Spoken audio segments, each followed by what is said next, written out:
Ολοκληρώθηκε με επιτυχία το σημερινό μας χειρουργείο που αφορούσε την φύτευση ενδοβάθεια εγκεφαλικών ηλεκτροδίων και σύνδεση με ειδικό νευροδιεγέρτη σε νεαρή ασθενή με φαρμακοανθεκτική επιληψία.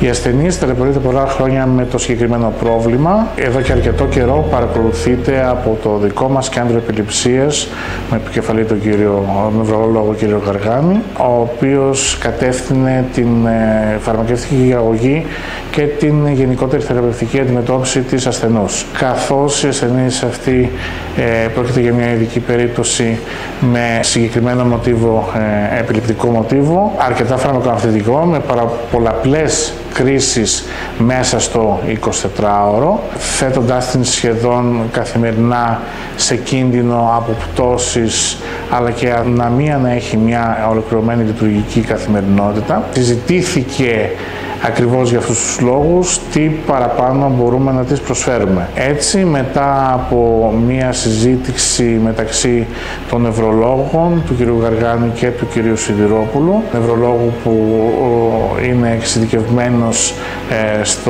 στην ενδοβάθεια εγκεφαλική διέγερση, αποφασίσαμε να προσφέρουμε στην ασθενή και την οικογένειά της. Κατόπιν αρκετών συζητήσεων και ενός πολύ ορισμένου προεγχειρητικού ελέγχου, είδαμε ότι η ασθενής μπορεί να είναι υποψήφια για την ενδοβάθεια εγκεφαλική διέγερση. Οπότε αυτό μας οδήγησε σήμερα στο να ολοκληρώσουμε με επιτυχία το χειρουργείο, προσδοκώντας ότι με τη μετέπειτα θεραπεία που θα λάβει από τον νευροδιεγέρτη και τη βοήθεια και τη συμβολή στην ρύθμιση των κρίσεων θα μπορέσουμε να πετύχουμε σταδιακά το τελικό μας αποτέλεσμα. Η ενδοβάθεια εγκεφαλική διέγερση είναι μια χειρουργική λύση στις περιπτώσεις φαρμακοανθεκτικής επιληψίας. Στόχος είναι ο περιορισμός των κρίσεων και η συνέργεια με τη φαρμακευτική αγωγή σε βαθμό που να πετύχουμε το μεγαλύτερο χρονικό διάστημα απουσίας κρίσεων.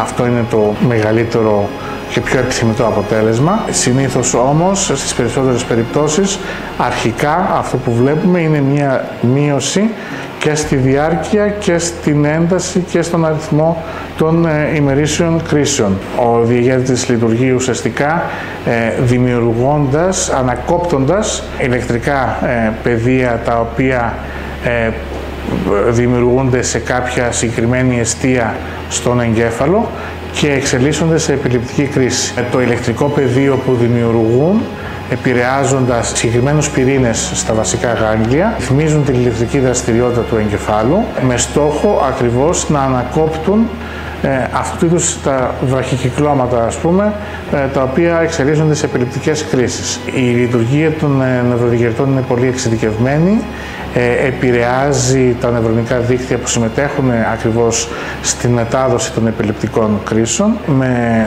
το απότερο στόχο την ρύθμιση έως εξαφάνιση αυτών. Στη συγκεκριμένη ασθενή, όπως και υπάρχουν διάφοροι ασθενείς όπου η βασική λύση που είναι η χειρουργική της επιληψίας και αποτελεί την πιο κλασική μέθοδο, δεν μπορεί να εφαρμοστεί λόγω του ότι οι επιληπτογόνες αιστείες βρίσκονται σε ευαίσθητες δομές ή κοντά σε ευαίσθητα στοιχεία τα οποία μπορούν να τραυματιστούν εύκολα ή να καταστραφούν από το ανοιχτό χειρουργείο. Σε αυτές τις περιπτώσεις προτιμάμε τις νευροτροπικές μεθόδους, οι οποίες σέβονται το εγκεφαλικό παρέγχημα, δεν έχουν τον κίνδυνο του ανοιχτού χειρουργείου, αλλά είναι μόνο για πολύ συγκεκριμένες καταστάσεις και ενδείξεις, δεν αντικαθιστούν δηλαδή το χειρουργείο της επιληψίας.